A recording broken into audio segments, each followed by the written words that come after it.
ಇದರಲ್ಲಿ ನಿಮ್ date of birth ಕೂಡ ಇದೆ. 10, 19, 28 ಈ ಡೇಟ್ ಆಫ್ ಬರ್ತ್ ಅಲ್ಲಿ ನೀವು ಹುಟ್ಟಿದ್ರೆ ನಿಮ್ಮಲ್ಲಿ ಲೀಡರ್ಶಿಪ್ ಗುಣಗಳನ್ನು ಹೊಂದಿರ್ತೀರಾ. ಅಂಡ್ ಯಾವುದೇ ವಿಷಯಕ್ಕೆ ಎದ್ರಲ್ಲ, ಏನೇ ವಿಷಯ ಮಾಡಿದ್ರು ಓನ್ ಐಡಿಯಾಸ್ ಇಂದ ಎಲ್ಲ ಸಾಧನೆ ಮಾಡ್ತೀರಾ. ಅಂಡ್ ನೆಕ್ಸ್ಟ್ 2, 11, 20 ಆರ್ 29 ಈ ಡೇಟ್ ನಲ್ಲಿ ಹುಟ್ಟಿದವರು ತುಂಬಾನೇ ಕೂಲ್ ಪರ್ಸನ್ ಆಗಿರ್ತಾರೆ. ಅಂಡ್ ಯಾವುದೇ ಪ್ರೊಫೆಷನ್ ಅಲ್ಲಿ ಇವರು ಪ್ರಾಬ್ಲಮ್ ನ ಸಾಲ್ವ್ ಮಾಡೋ ಕೆಪಾಸಿಟಿ ಹೊಂದಿರ್ತಾರೆ. ಅಂಡ್ ಈ ತರ ಕೆಪಾಸಿಟಿ ಇರೋದ್ರಿಂದ ಎಲ್ಲರೂ ಇವ್ರನ್ನ ಒಂದು ಸಜೆಷನ್ ತಗೊಂತಾರೆ. ಇದು ಇವ್ರಿಗೆ ಸ್ಪೆಷಲ್ ಪವರ್ ಅಂತಾನೆ ಹೇಳ್ಬೋದು. ಅಂಡ್ ನೆಕ್ಸ್ಟ್ 3, 12, 21, 30 ಅಂಡ್ ಈ ಡೇಟ್ ನಲ್ಲಿ ಹುಟ್ಟಿದವ್ರಿಗೆ ಕಮ್ಯುನಿಕೇಶನ್ ಸ್ಕಿಲ್ಸ್ ತುಂಬಾನೇ ಚೆನ್ನಾಗಿರುತ್ತೆ. ರೈಟಿಂಗ್, ಟೀಚಿಂಗ್ ಅಂಡ್ ಮಾತಾಡೋ ವೇ ಇಂಪ್ರೆಸಿವ್ ಆಗಿರುತ್ತೆ. 4th, 13th, 23rd ಅಂಡ್ 31 ಇವರು ಡಿಸಿಪ್ಲಿನ್ ಅಂಡ್ ಹಾರ್ಡ್ ವರ್ಕ್. ಇವ್ರಿಲ್ಲ ಅಂದ್ರೆ ಕೆಲ್ಸನೇ ನಡೆಯಲ್ಲ ಅನ್ನೋ ತರ ಇವ್ರ ಮೇಲೆ ಡಿಪೆಂಡ್ ಆಗಿರ್ತಾರೆ ಇವ್ರಿರೋ ಜಾಗದಲ್ಲಿ.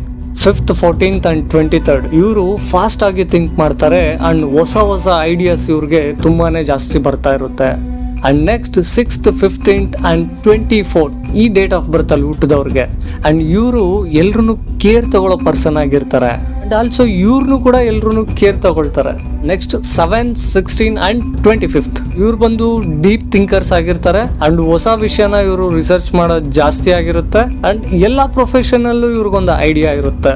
8th, 17th ಅಂಡ್ 26th ಈ ಡೇಟ್ ಆಫ್ ಬರ್ತ್ ಅಲ್ಲಿ ಹುಟ್ಟಿದವ್ರಿಗೆ ಇವ್ರು ಯಾವುದೇ ಒಂದು ಗೋಲ್ ಸಕ್ಸಸ್ ಕಮಿಟ್ ಆಗ್ಬಿಟ್ಟಿರ್ತಾರೆ, ಅದು ಮಾಡದೆ ಬಿಡೋದಿಲ್ಲ. ಇವರು ಸ್ಟ್ರಾಂಗ್ಲಿ ಕಮಿಟ್ ಆಗಿರ್ತಾರೆ.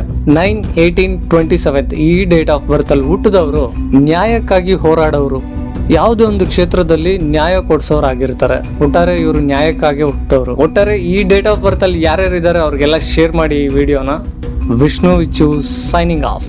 ಥ್ಯಾಂಕ್ ಯು ವಿಡಿಯೋ ನೋಡಿದ್ದಕ್ಕಾಗಿ ಧನ್ಯವಾದಗಳು.